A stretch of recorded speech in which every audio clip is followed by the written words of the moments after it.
नेहा सारिया फ्रॉम केंद्रीय विद्यालय नंबर 1 प्रतापनगर उदयपुर।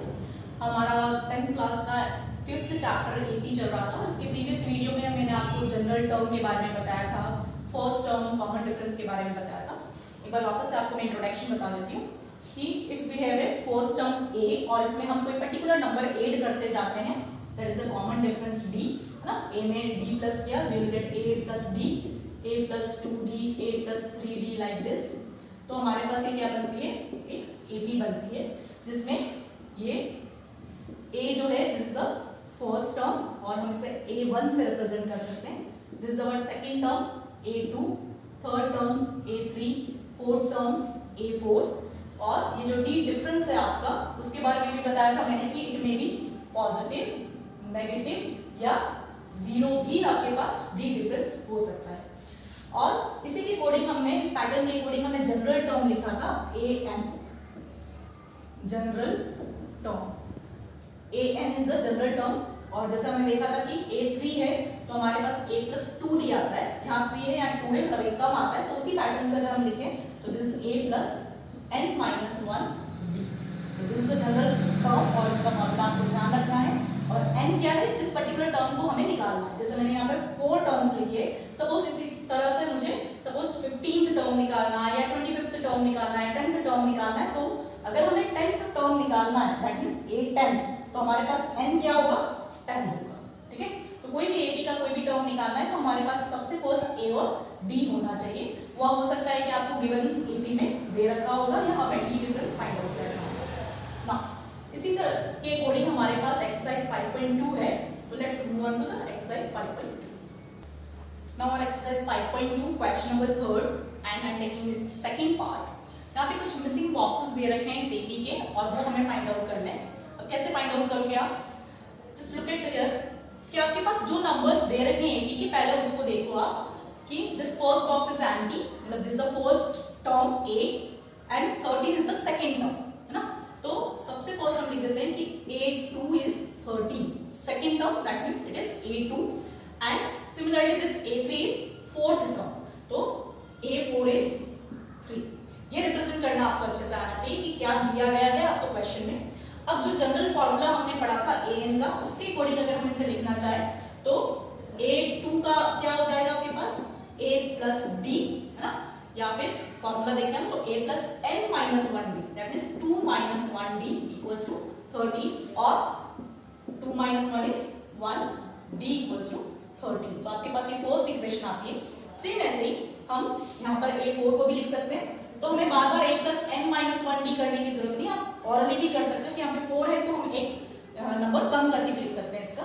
तो this is a plus 3d equals to 3, this is our second equation.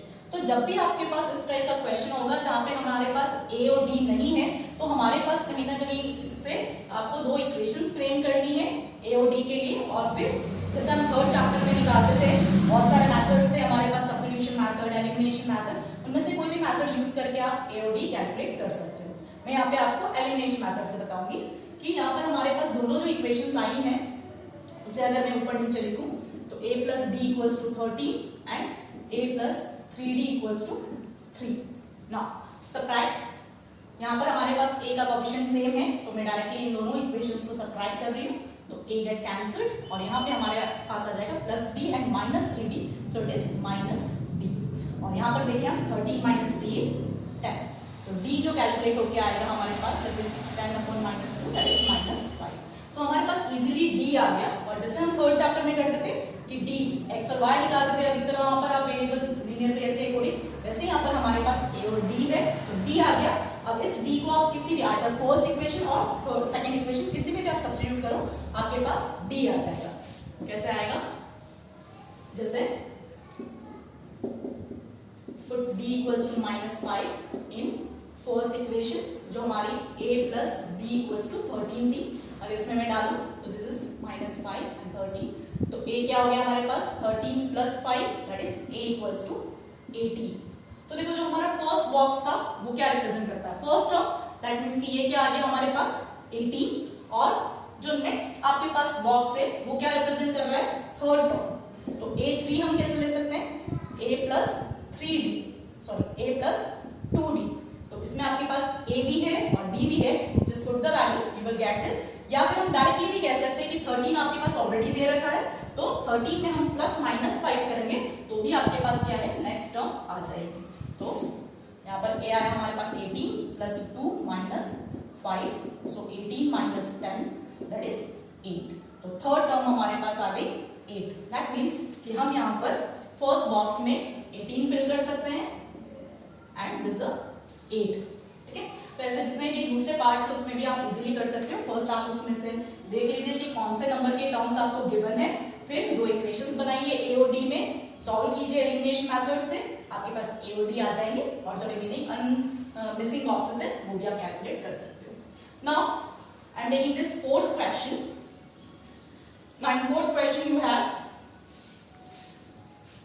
which term of an AP आपको given है 3, 8, 13, 18 is 78 कि आपके पास जो AP गिवन है 3, 8, 13, 18 तो उसमें कहीं पे कोई टर्म आपका 78 है, तो 78 कौन सा टर्म होगा, कौन से नंबर पे आएगा। तो सबसे फर्स्ट ऑफ ऑल ये है कि स्टूडेंट ये फाइंड आउट नहीं कर पाता कि हमें इसमें फाइंड क्या करना है ना, तो कौन से नंबर पर ये 78 आएगा, मतलब कि you have to find here n की वैल्यू हमें नहीं पता है, और ये जो 78 है वो हमें क्या लेना है, general term that is a या लास्ट टर्म भी बोल सकते हैं कि हमने सीरीज इस एबी में आगे ऐसे चलाते गए और ये नंबर हमारे पास 78 आया, that is this is a, और इस पर्टिकुलर नंबर का n क्या होगा वो फाइंड आउट करना है। तो सबसे फर्स्ट जब भी आपके पास ab है तो आप a और d जरूर रिप्रेजेंट कीजिए। तो यहाँ पर अगर हम देखें तो a क्या है हमारे पास 3 और d क्या है, जैसे मैंने आपको पहले भी बताया था कि a2 माइनस a1 करके हम निकाल सकते हैं। So there 8 minus 3 that is 5 is d है। नाउ an हमारे पास यहाँ पर 78 लेना है और an का फॉर्मूला हम जनरल टर्म के अकॉर्डिंग जानते हैं, this is a plus n minus 1 d। अब सिंपली आपको ये वैल्यूज पुटअप करनी है a और d की, तो सिर्फ n अननोन टर्म रहेगा, आपके पास उसकी इक्वेशन के थ्रू वैल्यू आ जाएगी। तो a आपके पास 3 है, this n minus 1 and d is also you have 5 and 78। now सबसे फर्स्ट इसका सिंपलेस्ट मेथड है, कुछ बच्चे इसको सॉल्व करने में भी कंफ्यूज होते हैं, तो जो a वाली टर्म है वो आप उस तरफ ले जाइए, n minus 1 into 5 and 78 minus 3।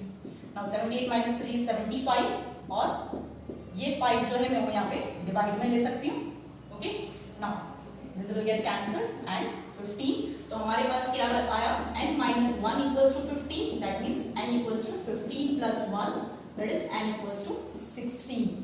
तो आपको क्वेश्चन में भी पूछा था कि which term of an AP is 78, यानी कि हमारी 16th टर्म जो होगी वो क्या होगी 78 होगी। ठीक है, now next question, question number 6, check whether minus 150 is term of the given AP। यहाँ पर हमें चेक करना है कि माइनस 150 जो है वो इस AP का कोई टर्म है या नहीं। तो जैसे हमने अभी ये फोर्थ क्वेश्चन किया था वैसे ही हमें करना है, लेकिन यहाँ पर ये पर्टिकुलरली बता नहीं रखा है, हमें चेक करना है कि 150 AP में आएगा या नहीं आएगा। तो जैसे हमने यहाँ पे अभी 78 के लिए n कैलकुलेट किया था, सेम उसी पैटर्न से हम यहाँ पे 150 माइनस 150 के लिए n कैलकुलेट करके और चेक करेंगे। और ये बहुत ही इंपॉर्टेंट क्वेश्चन है, बहुत बार एग्जाम में आपका आता है। क्या है हमारे पास AP, दिस 11 8 5 2 लाइक दिस, और हमें चेक करना है कि माइनस 150 जो है वो AP में आता है या नहीं आता है, तो यानी कि हमें इसे an लेना है ना। और यहाँ पर हमारे पास जैसे कि मैंने कहा जब भी AP दिया है आप a और d जरूर कैलकुलेट करके लिख दो। तो a आपको डायरेक्टली दिख रहा है 11 and d is 8 minus a1 that is 8 minus 11 that is minus 3। और आप ऐसे भी चेक कर सकते हो, देखो नंबर्स डिक्रीजिंग ऑर्डर में है, यानी कि आपका d जो है वो नेगेटिव में ही होना चाहिए। Now again take this general term a plus n minus 1 d। अब जैसा कि हमने बोला कि a हमें क्या लेना है minus 150, a is 11 plus n minus 1 d। d की वैल्यू भी पुट अप कर दीजिए, this is minus 3। Now a को अगर हम उस तरफ शिफ्ट करें तो minus 150 minus 11 and this minus n minus 1 minus 3, minus minus plus, तो ये हो जाएगा आपके पास minus 161 n minus 1 and minus 3। इस माइनस 3 को मैं डिनोमिनेटर में ले सकती हूँ, तो minus 161 -3 equals to n minus 1। ये नेगेटिव नेगेटिव आपके कैंसिल हो जाएंगे। नाउ दिस 161 अपॉन 3 और n माइनस 1 का ये -1 भी अगर हम उधर शिफ्ट कर लें तो दिस विल गेट +1 और n एलसीएम लेके सॉल्व करोगे आप तो 161 plus 3 upon 3 equals to n and this is 164 upon 3 equals to n। अब आप यहाँ देखोगे कि 164 जो है वो 3 की टेबल से परफेक्टली नहीं कटता है ना, जबकि हम n क्या बोलते हैं, this is a particular term, first term, second term, third term, fourth term, तो n जो है वो हमेशा क्या होना चाहिए आपके पास, एक पॉजिटिव इंटीजर होना चाहिए, है ना, कि n जो होगा वो हमेशा क्या होगा आपके पास, it must be a positive integer, integer की फॉर्म में होना चाहिए, वो भी पॉजिटिव। जबकि हमारे पास यहाँ पर फ्रैक्शन में आ रहा है या आप डिवाइड करोगे इसको तो पॉइंट्स में आएगा, तो हमारा n कभी भी पॉइंट में या फ्रैक्शन में नहीं हो सकता है, और n हमारा पॉजिटिव इंटीजर नहीं है, दैट मींस कि ये -150 भी इस AP का कोई टर्म नहीं होगा। तो just right it that,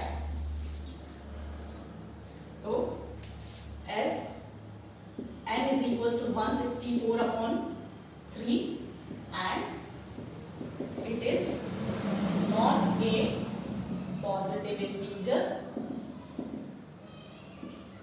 so -150 cannot be a term of this AP.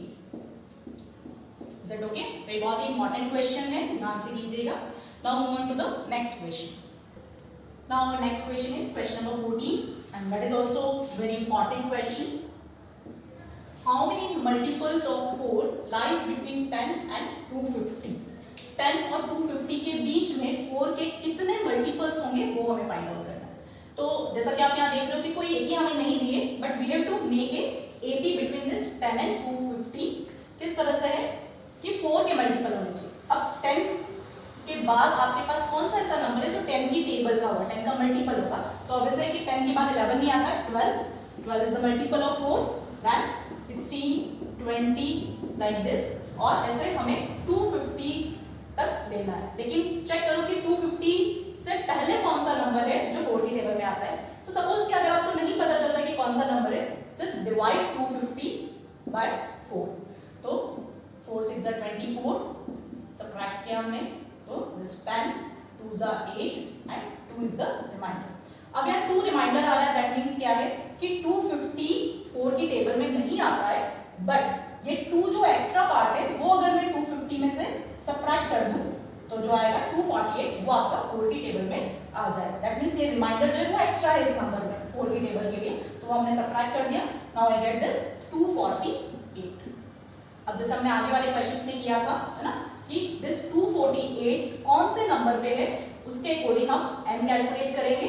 तो ये हमारे पास AP आ गई, है ना, तो यहाँ पर हमें A लेना है 12, D difference 16 minus 12 equals to 4, और ऐसे भी 4 की टेबल चल रही है तो B आपका 4 ही आएगा, और AN जो है दैट इज 248।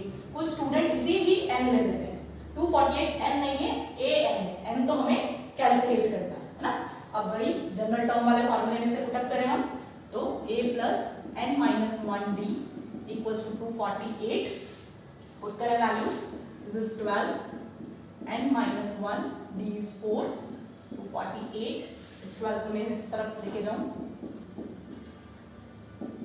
248 माइनस 12, तो n माइनस 1, दिस माइनस करेंगे हम तो 236, नाउ 4 डिवाइड करेंगे हम तो n माइनस 1 236 डिवाइड बाय 4, अगर डिवाइड करेंगे तो दिस इज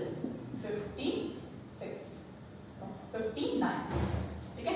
तो n आ गया हमारे पास 59 प्लस 1 दैट इज 60, तो 248 जो है वो 60th नंबर पे होगा इसके। तो दैट मींस कि हमें जो क्वेश्चन में पूछा है कि how many multiples of 4 lies between 10 and 250, 10 और 250 के बीच में 4 के कितने मल्टीपल्स होंगे, दैट आर 60, तो 60 multiples are there, multiples of 4 are there between 10 and 250। तो ऐसा आपके कोई भी मल्टीपल्स का नंबर चेंज करके, ये नंबर चेंज करके नया क्वेश्चन बनाया जा सकता है, तो आप उसकी भी प्रैक्टिस कीजिए।